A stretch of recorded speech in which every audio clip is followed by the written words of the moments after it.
सम्मान के योग्य है। हरियाणा की एक ऐसी बेटी, कैथल कलाट की एक ऐसी बेटी, अगर मैं ये कहूं कि वो झांसी की रानी से भी ज्यादा साहस से लड़ती है और खुद के लिए नहीं, हरियाणा के नौजवानों के लिए, उनके भविष्य के लिए, उनकी जिंदगी के लिए। आदरणीय श्वेता ढोल जी मंच पर विराजमान और मेरे सामने बैठे मेरे सभी युवा साथियों, सारी बात श्वेता जी ने कही, मैं थोड़े शब्दों में मेरी बात कहूं। और आज आपसे वो बात नहीं करूंगा जो हरियाणा की देश की मौजूदा वास्तु स्थिति आपको जाननी है। मैं आपको ये बताऊंगा हो क्या सकता है, क्या हो रहा है ये तो आप सब जानते, क्या हो सकता है ये जरूर। मैं आज आपसे एक सीधी सी बात करता हूं। हरियाणा का बजट 1.5 लाख करोड़ है। 1,48,000 करोड़ उसका बजट है, तो 1.5 लाख मान लो, मोटा मोटा 1.5 लाख करोड़। उस बजट में से, और हरियाणा की सबसे बड़ी समस्या, जात छोड़ दीजिए, इलाका छोड़ दीजिए, वो बेरोजगारी। दो बातों की तो समझ है। 1.5 लाख करोड़ का बजट है, वो यमुनानगर हो, वो नूह मेवात हो, वो कैथल कुरुक्षेत्र हो, वो जींद भिवानी हो, वो झज्जर गुड़गांवा हो, वो फरीदाबाद महेंद्रगढ़ हो, वो पंचकुला यमुनानगर हो, वो पानीपत करनाल हो। प्रॉब्लम एक बेरोजगार। हमारी लड़कियां और लड़के दोनों पढ़े लिखे हैं, योग्य हैं, काबिल हैं, काम। बहुत सारे बच्चे ऐसे हैं मुझे मिलते हैं गांव में, भाई साहब मैंने 10वीं कर ली, 12वीं कर ली, अब खेती में अपना काम करते हैं। 3-4 बड़ी चौंकाने वाली इस देश की चीज है। देश में भी बेरोजगारी की दर 9-9.5% है, जो पिछले 45 साल में सबसे अधिक है। हम 9% पढ़े, उस 9% में अगर मैं आपको 18 साल से और 30 साल के नौजवानों में बेरोजगारी बताऊं तो 45% है। 30 साल से 40 साल वालों के अंदर लगभग 32%। यानी जो 18 साल से 40 साल के नौजवान, हमने ताऊ और में बेरोजगारी कौन गिरेगा? माफ करना, तो रोजगार तो नौजवान ही ढूंढता होगा। हम 9% गिरे, 9% नहीं है साहब। हरियाणा में और देश में बेरोजगारी 40% है, क्योंकि जो 18 साल से 30 साल 35 साल का नौजवान है, आपकी पीढ़ी का, वही तो नौकरी ढूंढ रहा है। और 60 साल वाला कौन सा नौकरी ढूंढने लग रहा है, ये बताओ। काम करने की उम्र भी सबसे ज्यादा अच्छी, आम आदमी 70 साल तक, 80 साल तक, 90 साल तक कर सकता है। मेरी मां खेती कराती है 80 साल की, अभी छोड़ के आज सत्संग में इसलिए लेट हो गए, मुझे जिद कर लिया, मुझे सत्संग में नहीं छोड़ेगा तो फिर मैं तेरे से नाराज हूं, तेरे को अगली बार रोटी नहीं दूंगा। मैंने कहा मैं तो इन्हीं को बात दिखवा लूंगा तेरे साथ सत्संग। दादा स्वामी जी का सत्संग हो रहा है यहाँ पड़ोस में, बोली वहां छोड़ के आएगा, मैं वहां चले। परंतु 80 साल की उम्र की थोड़ी बेरोजगारी होती है। बेरोजगारी है 18 साल से 35-40 साल। अगर वो उनको काम नहीं है किसी देश में, किसी प्रदेश में, तो वो देश पे। नरेंद्र मोदी जी को सत्ता क्यों दी? क्योंकि उन्होंने कहा 2 करोड़ रोजगार दूंगा, 10 साल में 20 करोड़ नौकरियां पैदा होनी चाहिए। चलो 20 नहीं हुई, थोड़ा बहुत आदमी बढ़ा के भी कह देता है, भाई 15 तो होनी चाहिए। यहां 15 से 20 करोड़ चली है। इसका हल क्या है? हम सफेद कुर्ते बजाने वाले आपको ये तो बताते रहते हैं बेरोजगारी है, पर हम क्या करेंगे ये नहीं बताते। हम सिर्फ ये बताते हैं है, समस्या है। जैसे वही बात थी शिकंजी वाली, समस्या है, प्यास लगी है, पानी चाहिए, पानी आएगा कहां से ये कोई नहीं बताता। आज मैं आपको एक सीधा सा हाल बताता हूं। लगभग 2.5-3 साल पहले, श्वेता जानती है, बाकी साथी बैठे नहीं जानते हैं, मुझे कांग्रेस पार्टी ने कर्नाटक भेजा।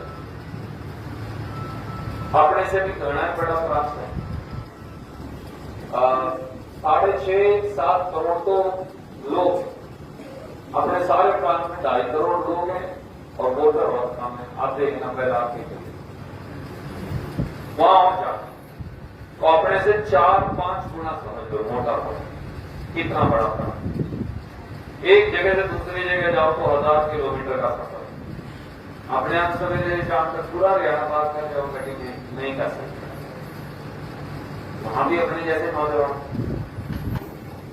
महिलाएं SC ST OBC गरीब है जनरल कैटेगरी का ब्राह्मण हो राजपूत हो कोई और बिरादरी हो जनरल जाट अपने यहाँ जैसे हैं रोड है गुज्जर है राजपूत है वहां अलग बिरादरी है पर है जनरल कैटेगरी वाले उनको यहाँ भी बेरोजगारी SC BC में और ज्यादा क्या हाल। तो हमने ये जो गारंटी है गारंटी सुनते हो ना राहुल गांधी जी ने मुझे बुलाया सिद्धार्थ भैया वहां के जो मौजूदा मुख्यमंत्री उन्हें बुलाया हमको कहा तुम इसका हल करो। तो ये गारंटी शब्द हमने ईजाद किया था पहले बार मोदी ने तो चोरी किया कोई ले जाएगा बता कोई चीज को मैं बोल के ले जाएगी ये इसी प्रकार से वो मेरा मखौल उड़ाया करते थे। हमने कहा हम हर महिला को बगैर जात लेके जिनके घर में सरकारी नौकरी नहीं है और जिनके घर में बिल सीटी नहीं मारती ये 2 शर्त दुकानदारों कोई बात नहीं वो तो ठीक 2000 रुपये महीना देंगे घर खर्च महंगाई होगी उससे बच्चे की फीस भी दे सकते हो आप। ये स्कूल है मेरे पीछे आप पता करो 2014 में क्या फीस थी आज क्या 300% बढ़ गई। कैसे पढ़ाएगा गरीब आदमी अपना बच्चा साधारण आदमी की जात कोई भी हो वो जाट हो गुज्जर हो रोड हो राजपूत हो रविदास क्या हो वाल्मीकि हो तेली हो नाई हो धोबी हो प्रजापत हो जागड़ा हो कोई भी हो कैसे पढ़ाएगा पढ़ाई नहीं सकता। तो 2000 रुपया हर महिला को दीजिए। दूसरी महीने का गारंटी कोई महिला सफर करना चाहे हम उसको लड़की हो या बुढ़िया हो हम फ्री 1000 किलोमीटर कड़ी से कड़ी ना जाओ पूरे प्रांत हम फ्री ट्रेवल करवाएंगे फ्री बस सेवा शक्ति इसका नाम रखा गृह लक्ष्मी गारंटी उसका नाम रखा शक्ति गारंटी। फिर नौजवानों के लिए है वो बच्चा पढ़ लेता है घर वाले और के तुझे कोई काम तो करता नहीं अगर किसी BA पास करेगा वो तो खेती कर ले कणक काट ले बाड़ी चुग ले अगला वैसे नहीं करे कोई मास्टर शादी कर भी लेगा पर ज्यादातर बच्चे नहीं करते। फिर उसको माँ बाप कहते हैं तो खाली बैठा है पैंट कमीज चलावे या रोड काटने लग रहा है इस तरह की बात की अपनी खड़ी बोलने में कह देते हैं बच्चों को मतलब नहीं है कि उसका दिल दुखाना पर कई बार दिल दुखना। तो हमने कहा कि युवा निधि गारंटी लेकर हर बच्चा जो डिप्लोमा पास करेगा या BA पास करेगा उसे 3 साल तक हर महीने 1500 से 3000 रुपए मिलेंगे ताकि 3 साल में वो नौकरी ढूंढ उसको युवा निधि गारंटी। फिर जो गरीब आदमी था वहां गरीबों की संख्या और ज्यादा अपने यहाँ 2 पैसे का काम अच्छा हरियाणा में इस मामले में और ज्यादा गरीबों की संख्या तो खाने चला ले हमने कहा 10 किलो अनाज मुफ्त अन्न उसको अन्न भाग्य गए इस प्रकार से हमने फिर बिजली के बिल बहुत आते हैं हमने भी आते हैं। अब वो SC BC हो या जनरल वालों तकलीफ घर का बजट बिगाड़ देते मेरे पास कई भाई साहब मोटर सामानने की दुकान है बिल आ रहा है 50,000 कहां से जबकि चलाता हूँ भाई साहब बिल आ रहा है 30,000 कहां से कई मेरी बहनें आती हैं हमारे अपने जो गरीब 138 बस्तियां कहकर कमाने वाला 6,000 की नौकरी करता है 12,000 का बिल हम देंगे तो रोटी कैसे खाएंगे बात सही है और है तो मैं 200 यूनिट बिजली फ्री करती सब 200 यूनिट में माफ करना मेरे घर का तो 200 यूनिट बिजली आता नहीं कोई मेरा तो 1000 यूनिट आता तो मुझे नहीं मिलेगा जो 200 यूनिट तक का बिजली लेता है केवल उसको मिले, तो अमीर अपने आप उसमें से बाहर हो। भाई 2 AC चलाऊं मैं, फिर चाचा मेरे को किस बात की बिजली दे सरकार से, दे भी तू AC चलाने लग गया। और जिसके बाद पंखा ही 1 है या 2 है, एक खुद है एक बालकों के लिए, तो उसका बिल मांग। तो ज्यादातर गरीब उसमें आए, हर कैटेगरी के SC BC 70 पैसे आए, 30 पैसे 20 पैसे दूसरे, तो हम सब काटते हैं। उसको हम कहते हैं गृह ज्योति है। सबने कहा ये लागू नहीं हो सकती। मोदी आया, मोदी ने बड़ा मकबूल उठाया, मैं प्रधानमंत्री हूं, बड़े उम्र में आदर करते हैं क्योंकि प्रधानमंत्री के पद में बहुत मकबूल उठाया। बोले नकली है, फलाना है, गारंटी भी हुआ करती है, क्या ये खुद मेरे वाले इस्तेमाल करता है, वो ये करें, वहां हारे वो हम जीते। आपको एक बात बताना चाहता हूं, ये इसलिए बताना, आज 1 करोड़ 20 लाख महिलाओं के खाते में हम 2,000 रुपये महीना हर महीने का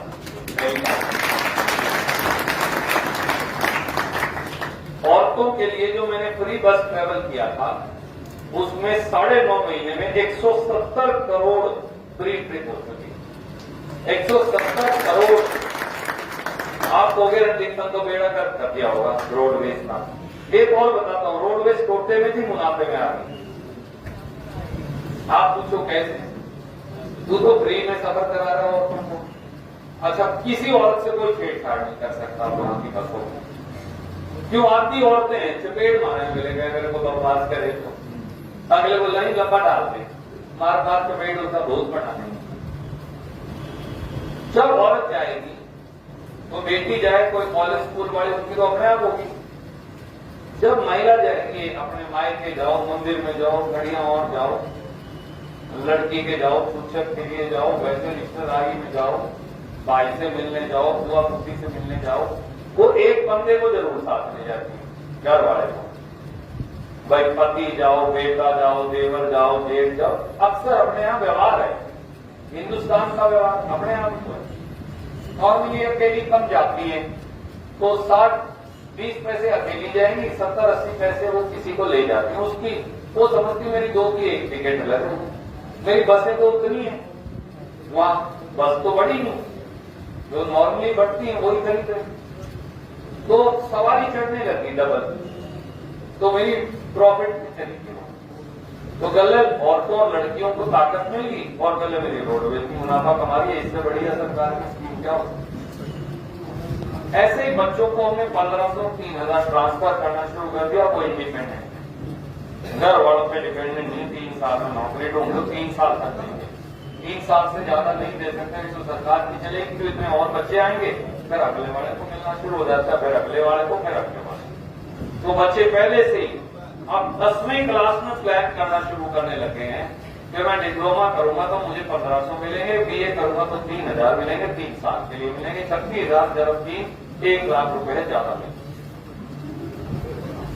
और लगभग 4.5 करोड़ गरीबों को हमने चावल मांगा भारत सरकार से, क्योंकि हरियाणा पंजाब चावल पैदा करता, हमारा को चावल का रेट नहीं मिलता, अपन जीरी बेचने जाए रेट नहीं मिलता।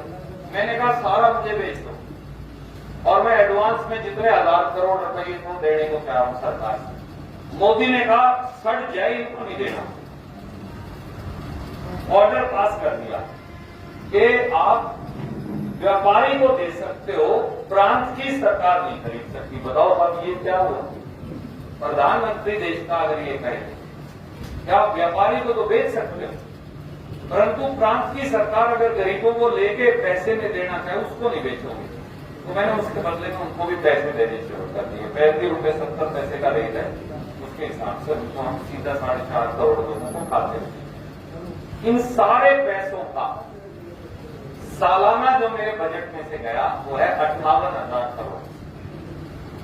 वहां बजट है 3.5 लाख करोड़। सब दौड़े पुड़े पजामे वालों ने रोड़ा पा दिया, समेत कांग्रेस के जो हमारे साथी, ये आप इनको दे रहे हो, फिर हमारा क्या होगा जी, हम ये कैसे करेंगे जी, वो कैसे करेंगे, होता ही है। हमने कहा भाई ये तो पैसे ईमानदारी से बगैर कोई बीच में नहीं कोई बिचौलिया यानी सीधा पैसा उनके खाते में भेजता। 58,000 करोड़ रुपए, ठीक है सर।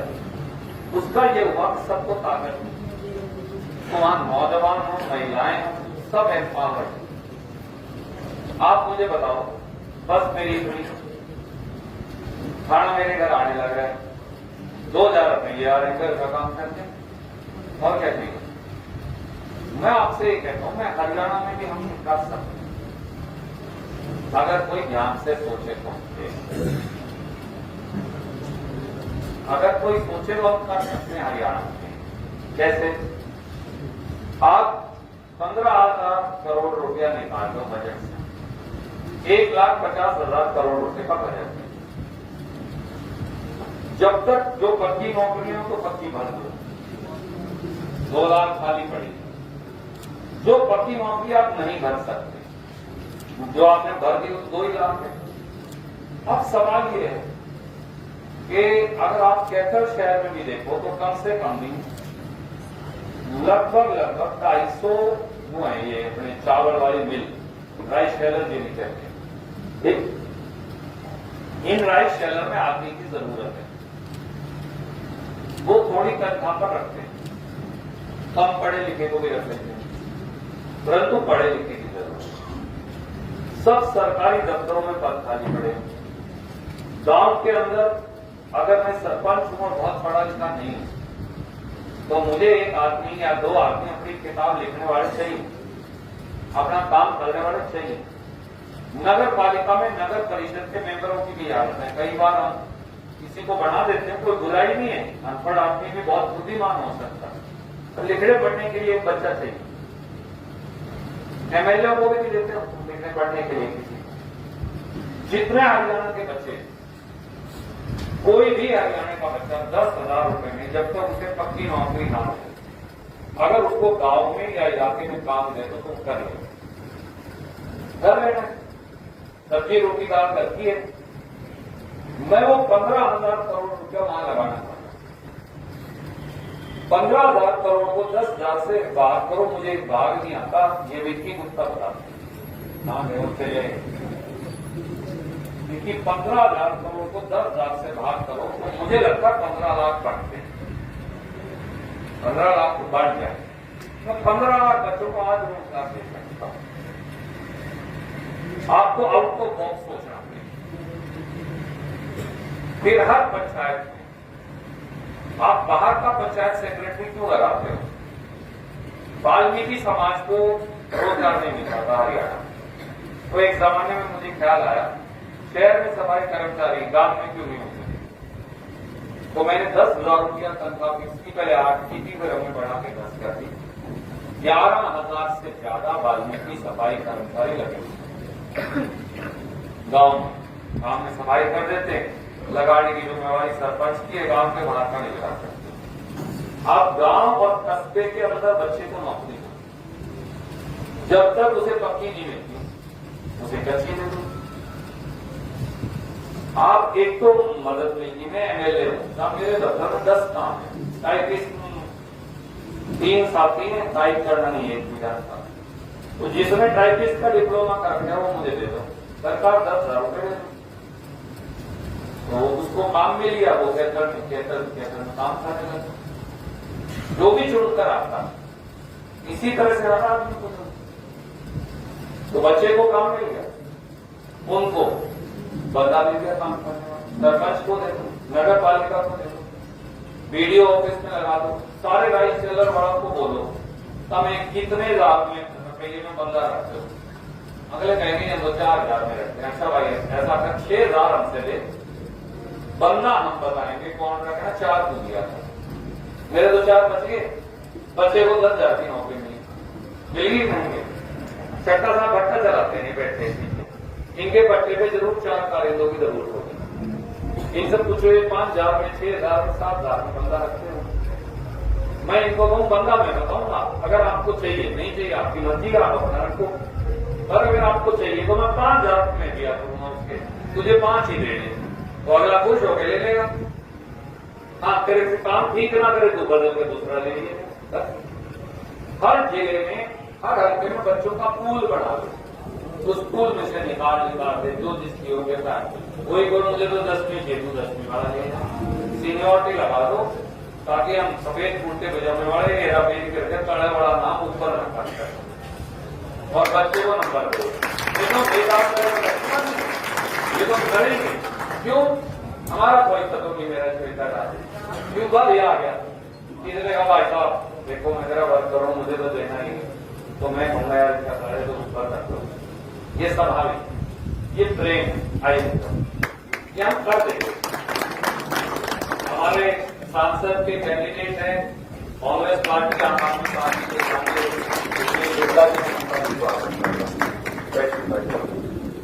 ये भी सारे साथी आपकी कॉन्स्टिट्यूएंसी में आप ज्वाइन करें। तो मेरी आपसे ये दरख्वास्त है मेरे दोस्तों साथियों, ये संभव है, करने वाला बंदा कोई है। हमें 17 लाख नौकरियों को तो आपको अभी बता दिया बैठे बैठे, 10-1 लाख और पैदा कर लो, 25 लाख बच्चा हरियाणा का नौकरी लग जाए, कहीं ना कहीं काम करें, कोई बेरोजगारी नहीं। आपका बजट भी 10%, ठीक है सर।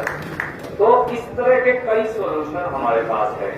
मैंने इसलिए कहा था आज समस्या क्या है देश की मैं चर्चा नहीं करूंगा, युवा जानते हैं समस्या सबसे बड़ी बेरोजगारी है, बाकी सब बातें हैं और उसका हल तब होगा जब उनको जो झूठ बोलकर सत्ता में आए, जो आपको बहकाकर सत्ता में आए, जो मदारी का खेल दिखाकर सत्ता में आए, जो स्लोगन और जुमले घड़ के सत्ता में आए, हम उनकी सत्ता बदलकर ऐसे लोगों को बनाएंगे जो वाकई में कुछ करने का जज्बा रखते हैं। श्वेता दुर्ग एक इसी प्रकार की हमारी नेत्री है, किसी प्रकार की युवा नेता है जिनके मन में जज्बा है, तो उन्हें हरियाणा को बदलना। हम दोनों को क्या मिलने वाला है अगर सारे बच्चे मेरिट में भर्ती हो गए? हम क्यों लड़ते फिरते हो? इसलिए लड़ते फिरते हम इतने सालों से। पेपर लीक हो रहा है जी, ये हो रहा है जी, सीईटी गलत हो रहा है जी, इसका पेपर में डबल एग्जाम आ रहे हैं, हमें क्या मिलने वाला? हमें व्यक्तिगत तौर से तो एक पर्ची भी नहीं मिलती, परंतु हर चीज पर्चियों पे नहीं आंक सकते, आप वोट से नहीं आंक सकते। कुछ चीजें समाज बदलने के लिए और प्रांत बदलने के लिए करनी पड़ेगी। अगर हर आदमी केवल वोट के आधार पर ही सारे निर्णय करेगा तो प्रांत और देश नहीं चल सकता। कुछ निर्णय देश और प्रांत के हक में करने पड़ेंगे जो कड़वे भी होते हैं और जिससे 2 पर्ची घटती, उसके बावजूद भी उनको लेना जरूरी है। तो ये मेरी आपसे दरखास्त है। एक उदाहरण दूंगा आपको, ये पुल है कैथल में, हरियाणा का सबसे बड़ा पुल है। जब मैंने बनाया तो 2 इलेक्शनों में मेरी 2-2 हजार पर्ची कम हो गई। आज सारे कहते हैं बहुत अच्छा काम करा, तब नहीं कोई भी कहता था। क्यों? नीचे की दुकान खराब होगी, मकान खराब होगी, सच्ची बात है। या तो मैं 500 मकान ठीक कर रहा हूं या मैं 4 लाख लोगों की जिंदगी ठीक कर रहा हूं, मैं उनके हाथ जोड़े भाई तारी कहीं और मदद कर रहा हूं। तो ये मेरी आपसे दरख्वास्त है, जो लीडर है उसको अच्छा निर्णय भी लेना, कड़ा निर्णय भी लेना, यही लीडरशिप है। जो मरम करता रहे, करता रहे, वो लीडर नहीं हो सकता। इसलिए आप सरकार के बजट में फैसला करते, मुझे इतने 1000 करोड़ निकालने, मुझे काटने पड़ेंगे, किसी के तो काट दूंगा। हमने मात्र 3.5 लाख में से 58,000 करोड़ काट दिए। कई लोगों को तकलीफ है क्यों काट दिए, पर माफ करना, करोड़ों लोगों के खाते के अंदर सीधा पैसे जाने लग रहे हैं। ये मोदी वहां से चुरा के लाया, मेरा बनाया हुआ, इसीलिए वहां मेरा माहौल बनाया करता था, मेरा हमारा शब्द चोरी करता। तो इसलिए ये वो गारंटी जो हमने लागू करके दिखाई, जो आदमी 58,000 करोड़ रुपया साल हम डायरेक्ट अकाउंट के अंदर डालेंगे, जो दुनिया में कहीं नहीं हो रहा और प्रांत की सरकार कर ही नहीं सकती। पर आपके सामने हमने अपने कलम से कर दिया, यहां भी कर दिया, यहां हो सकता है, यहां 58,000 करोड़ हो सकता, 20,000 करोड़ हो सकता, 20,000 करोड़। तो इसलिए साथियों आपकी मदद चाहिए। पहले संसदीय चुनाव, सुशील गुप्ता जी हमारे उम्मीदवार हैं, आप सब अपने टेलीफोन पर, फेसबुक पर बहुत प्रचार प्रसार कर सकते हैं और उसके बाद 4 महीने बाद विधानसभा के सरकार में जो व्यापक बदलाव लेकर आएंगे ताकि हम अपने कलम से खुद मुखिया बन जाएं। आप सबका बहुत बहुत धन्यवाद। आप आए, देवकर्मी का, अमित भाई का, आप सबका भी बहुत बहुत धन्यवाद। और इसी प्रकार से बढ़ता रहे। हम सबकी तरफ से कलायत की कैथल की हमारी बेटी जो ऑल इंडिया में दूसरे नंबर पर आई है, जिसका आप सबने यहाँ सम्मान किया, सबसे पहले तो मैं उनके माँ और पिताजी को, आप दोनों को चरणों में नमस्कार करता हूँ, क्योंकि बच्चा बढ़ता है माँ बाप से। और हमारी इस विद्या को ये कहता हूँ कि आप इसी तरह से बढ़ती रहिए। जो मदद की जरूरत हो किसी प्रकार की, आपको हिंदुस्तान में कहीं पढ़ने जाना हो, अभी आपके बड़े भाई जिंदा है, हम वो सुनिश्चित करेंगे। बहुत बहुत